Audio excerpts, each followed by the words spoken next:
This week is 9/13/24 to 9/18/24. 5 days of work. I said I wasn't going to smoke today, but I have smoked 4 times today. I decided to write this with the intention of showing myself, even though I smoke weed, I can still help people. When we are growing up in life, there are a lot of factors that go into making up our personality, like genes and the everyday life experience of believing in the story I tell myself every day. See, I was born 3.5 months premature in April. My mom says that they had to put me in an incubator when I was first born to be finished being developed. In my experience, my mind was like a blank slate. From my earliest memory, I have a recollection of putting on headphones, and there was this loud rush of energy, and I felt the music coursing through my body. There was a loud crash and a bang, and then I fell from somewhere and realized I was in my body. I've always had a lot of energy running through me, so I would shake my head back and forth until I fell asleep. This always made me feel weird because I noticed no one else did this. I feel like this is where my self condemnation started.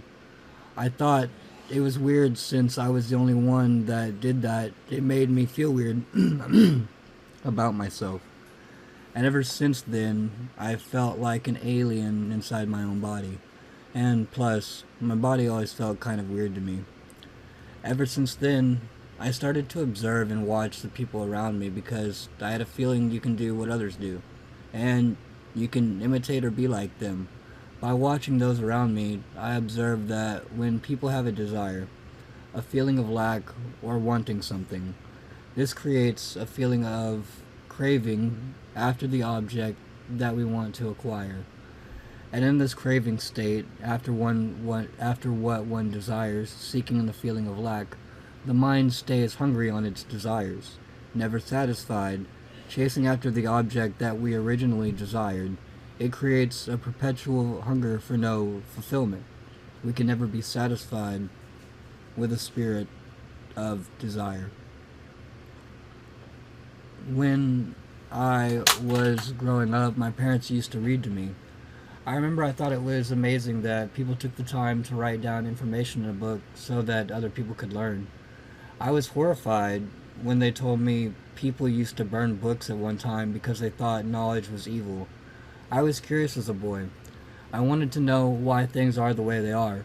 So I started to ask questions. Why is this like this? What is the purpose behind this? What is the motivating factor? I wanted to know the reason behind everything. My parents would tell me and my sister that they were sorry, that they couldn't understand as to why they couldn't stop. To me, it was so simple. Stop getting high and all your problems would go away. I watched them for years go to the crack house, get the fix, go home, lock themselves in their bathroom, and then fight for 6 hours. Since it seems as easy as just stopping, it puzzled me as if they wanted to stop why they couldn't just give it up. So I asked my dad, if you and mom hate the kind of life that you are living and chasing after drugs, why have you and mom not stopped? They told me that they struggle with something called addiction, and that it's a really big reason why so many people are sick in the world. Ever since then, ever since that day, I had a strong feeling of dislike towards all drugs and the idea of addiction. I saw how much pain it caused me. I didn't want other people to go through that. That strong feeling of dislike towards drugs eventually turned towards me, and I started to dislike myself and hate on my experience. I felt bad like all the time, and my mind was always being rude to me and mean to me. It would tell me stuff like, those people don't want to be your friend, they're just pretending, or no one likes you, or quite simply, kill yourself. I want to die. So the feelings of being depressed became quite normal and a part of my everyday experience. So I told my dad that I hated my life and my experience, and that I wanted it all to die. My dad told me not to think that way. He told me that that is suffering. Whenever you feel that way, there is God, and to look to God. I didn't understand. I said, if there is God, why would he send us to a place with no love? He said, there is love. He said that God, back in old times, gave his one and only Son to humanity for them to kill him so that they can have love. I was still confused. He said to imagine that I grew up and found a wife, that I loved my wife, and that me and my wife had a child who we loved. And we had to give this one child to humanity for them to kill him so they can have love. This was a revelation. I felt so inspired by this that God would do that for me so I can have love. Amazing. When I was told this story, I had a reverence for God, but was still confused about the human experience. I didn't understand that if God gave his only one and only Son for humanity to be murdered so they can have love, why is there still so much evil? My dad had explained to me that it was because humans love for money, the feeling of greed. Greed is wanting more for myself and less for others. It's an insatiable desire for material wealth. I asked why, if the world could have God's love, why they would want material wealth more. My dad made me aware that money is used to buy things, objects or land, and that the more money you have, the more power to buy objects or land. I felt this was wrong. I felt that just because someone had more money than I, that doesn't mean they're more powerful. My dad then proceeded to tell me of a Bible scripture in Matthew 21:12. Jesus entered the temple courts and drove out all who were buying and selling there. He overturned the tables of the money changers and the benches of those selling doves. It is written, he said to them, my house will be called a house of prayer, but you are making it into a den of robbers. When I was about 5 or 6, Child Protective Services, CPS, came to my house with 2 police officers at like 8 p.m. And they had asked to talk with my parents and then with me. They had me come outside after talking with my parents. They proceeded to tell me that they were going to take both my parents to jail, and that I was going to have to come with the CPS lady to a foster care home where they would take care of me while my parents got better taking care of their traffic tickets and turning in clean UAs. They also told me that they were going to split me and my sister up and take her somewhere for children with special needs. We drove for what seemed like 2 hours until we arrived at this foster care home. The Child Protective Service lady introduced me to the family that would be watching me. There was a mom, a dad, a brother, and a sister. They were an African American family, which at the time made me somewhat uncomfortable, because I had never really been around black people before.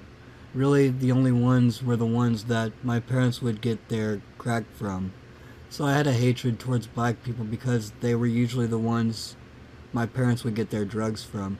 So I blamed them for the reason of me being in the situation I was in. This family saved my soul from bigotry.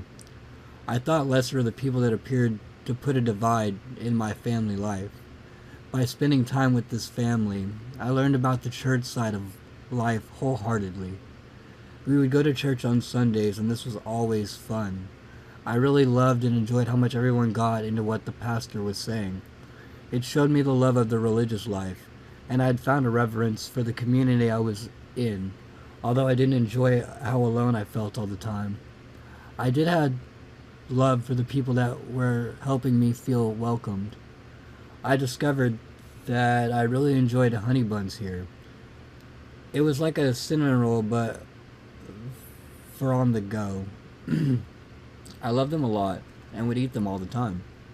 The foster dad would get annoyed with me because I would eat so many. One day, I was working on an assignment and writing my periods like really big and kind of coloring them in. I always wanted to be an artist or do something creative, but I never really had the courage to put myself out there like that. So this was one way I would express myself creatively. The foster dad told me that it was stupid I was making the periods that big and that I needed to stop. My spirit had previously been crushed in the pursuit of artistic endeavors due to my dad making fun of a hand turkey I had made one year. In the school at the foster care, I didn't like going against authority. I didn't want to be seen as a bad because that's how I felt all the time. Like I was bad for being me. One day in class, I really had to pee, but the teacher told me no, and that I had to sit down with a tone in their voice. And so I listened and didn't want to go against what the teacher said, but I really had to pee, so I asked again. They told me no again, and me not wanting to be a bad child, I felt it necessary to pee on myself. This was humiliating, all because someone with authority told me I couldn't do what I needed to do. Granted, I probably didn't have to pee on myself, but I found no other option. I really just liked how I was feeling at this time. I felt very alone and all by myself, so I had no hope. I was feeling like I was worthless and that my life had no meaning. I had felt so ashamed of the activities that had transpired that day, so I got on my knees at night, something I had never done before. I put my hands together and I prayed to God that I was going to be able to see my family again and be back with them. Thank God. That after that day, I was only in the school for maybe 3 days. Then one day, Friday, the foster mom comes and picks me up with an early dismissal from school. She informs me that I'm going to get to go home and pack my things, that I get to live with my grandma while my parents are focusing on turning in clean ways so that we can be back together again. It was probably about October or November at this time. I was staying with my grandma, and for this Christmas, we were all going to meet at my grandma's house to celebrate the family being back together again. My mom had received news that her father had died, so as they start to turn their life around, she gets an inheritance of $100,000. And over the next year, we acquired a truck so my dad can do his business, a car so my mom can get to her work, and we also got my first true home. I don't know if prayer works, but I feel like it must. Patience is key. When we finally moved into our new house, I was 7, most likely about to turn 8. I was always older than my peers because I got held back in first grade. I was a little bit of a slow learner. I have dyslexia, and so I hear things wrong or read things wrong because I supposedly process information different in the aspect of language in the brain. My parents were probably sober and clean for maybe 2 to 3 years. This was the happiest time of my childhood, if I'm gonna be honest. But then we had a fence put in, and the workers that were putting the fence in, they were smoking weed. My dad had gotten weed from them.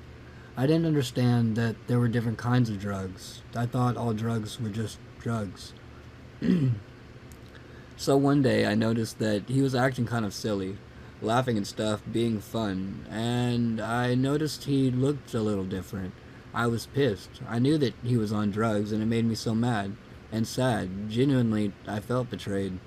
I had the idea that since he started smoking weed again, everything that we had gone through and worked for, it was all going to be taken away, just because we were starting drugs again. He explained to me and eased my mind that not all drugs are like crack. You have drugs like caffeine, like sodas, coffee, energy drinks, and nicotine, like cigarettes and cigars, and cannabis or weed. And then you get into harder stuff like opiates, such as hydrocodone, oxycodone, heroin, and then benzodiazepine, like Xanax, Alzapram, and then on to uppers, such as Ritalin and Adderall, meth, cocaine, crack. I had felt more adult after this conversation. It opened my mind to the hidden dangers in reality. I had a better understanding of what lay ahead of me growing up, although I didn't truly know the implications of my thoughts. My dad had to explain to me that his uncle was the one that got him smoking weed, when he was probably about 17. He said he didn't really want to, but his uncle pressured him, and so he looked up to his uncle, and he didn't want to disappoint the person who was teaching him about cars because he loved cars. And so he smoked weed with his uncle. And that's when I learned about peer pressure, that people we look up to can influence us to do things that we wouldn't really do otherwise. It was November 2009. We were having a fire in the chimney of our house. We had a big piece of wood that my dad had decided to place in the fireplace, and it sticking out of the fireplace as it burns away, he pushes it more into the fireplace. After we get that piece in there, we decide to go to get my haircut. We come home from Great Clips after I'd gotten my haircut, and my mom, who was 8 or 9 months pregnant, comes out of the bedroom and says that she can see smoke coming out of the walls. So we get the dogs and my sister, and we get everyone out of the house and call 911. My dad goes around the back of the house trying to see where the fire is coming from. All he can see is smoke. The firefighters get there and eventually put out the fire. We are moved in a hotel for 3 or 4 months, and then a temporary house for like 8 or 9 months while they rebuild our house. In the temporary house, I made friends with a boy from down the street. I was usually making friends with the people in my neighborhood. I enjoyed the company of others because it made me forget about my life for a while, a distraction from the way I felt about myself. In making friends, we become influenced by their environment, the people in their reality helping them become the people that they are. In meeting this boy, my world was open to the exploration of weed. His aunt gave us a joint one night. I never smoked weed before, so I was scared but excited. I wanted to try it, so he taught me how to smoke using cigarettes, and then we smoked weed together, and life became like magic. I didn't know the way to the mind. I didn't know the way that the mind could feel after consuming a drug. I had never experienced any type of alteration in my consciousness. This was the first time I had ever been high. Colors became more vibrant, sounds became more distinct, and everything just teemed with an awareness of consciousness that I'd never experienced before, and I fell in love with weed.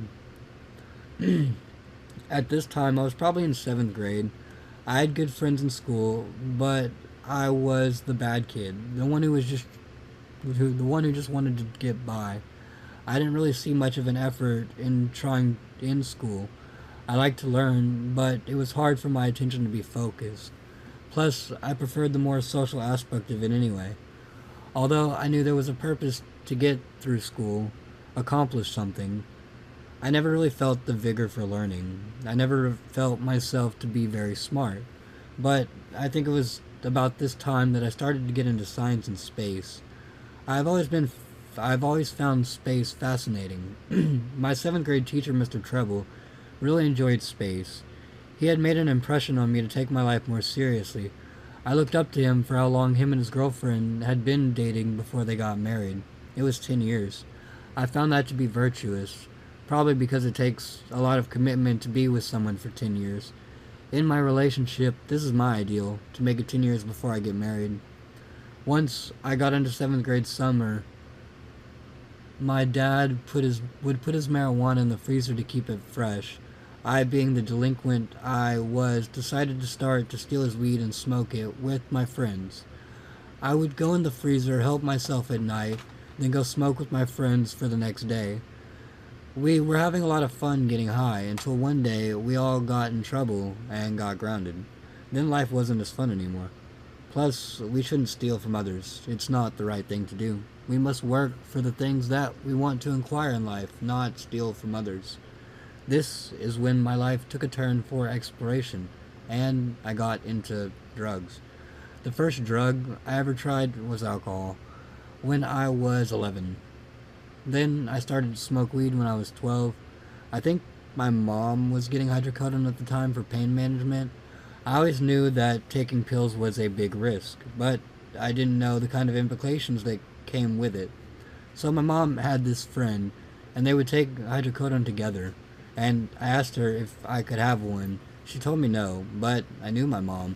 She was a pushover. You ask enough times and she will cave in. I had started taking hydrocodone from my mom. As I got into 8th grade, I still had a fear of pills, but I met someone with Adderall. I had never taken Adderall before, so I was somewhat scared to take it, but my curiosity got the best of me, and I decided to go ahead and try them. Another one that I had fallen in love with. After this, I decided to search for the Adderall. I became addicted to living on the fast high of Adderall. Once I got into high school, I was addicted to weed, hydrocodone, oxycodone, and Adderall. I had a girlfriend at the time, but we were both getting into drugs. She started to do meth while I started to do Adderall. We started to fall apart. She just wanted me to be there for her. I just wanted to get high. She started to do meth and hang out with other guys. I started to question why. As the feeling of our love got lost to our addictions, I learned a valuable lesson that day. Never take the ones you love for granted.